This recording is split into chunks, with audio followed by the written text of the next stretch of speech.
Are you over 35 and wondering why it is so darn hard to stay toned or even feel like yourself?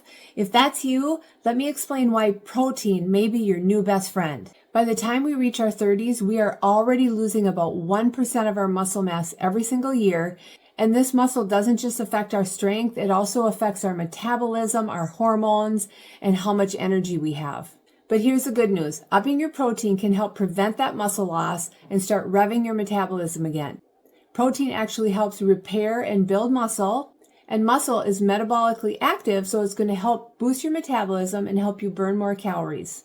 So the best form of protein comes from animal products, and that is because they have a complete amino acid profile, they're very nutrient dense, and they're highly absorbable. So how much protein do you need?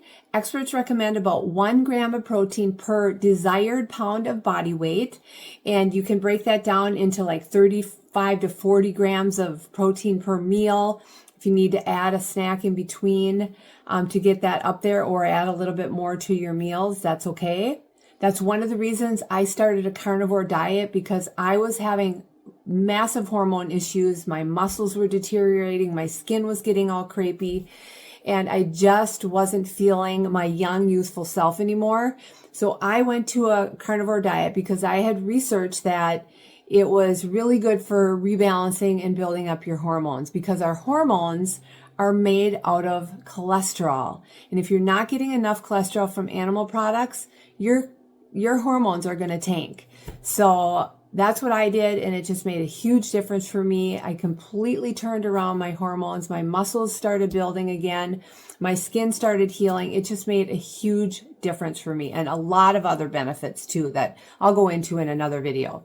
So just to recap, you want to up your protein, preferably from animal products. It's also a good idea to eat the fat that comes with the protein. You want a higher amount of animal fat.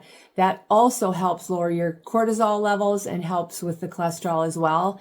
So that's what I recommend. Let me know in the comments if you've tried that or if you're going to try it and what your results have been. Thanks, and have an awesome day. Bye-bye.